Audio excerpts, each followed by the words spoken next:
يا بني إسرائيل اذكروا نعمتي التي أنعمت عليكم وأني فضلتكم على العالمين واتقوا يوما لا تجزي نفس عن نفس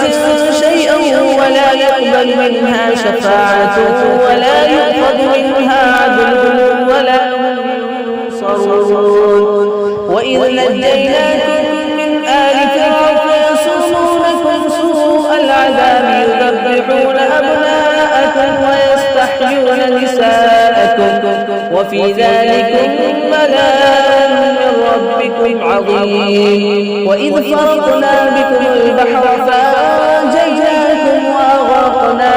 آل فرعون وأنتم تنظرون وإذ واعدنا موسى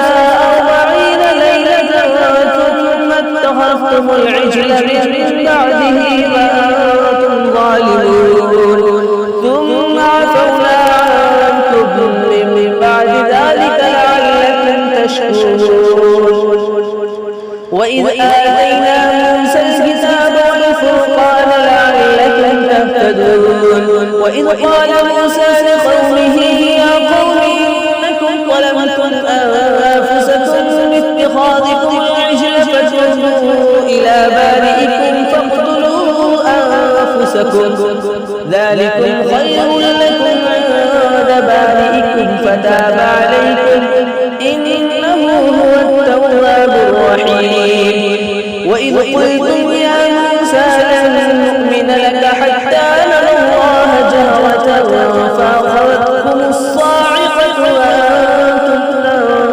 تنظرون ثم بعثناكم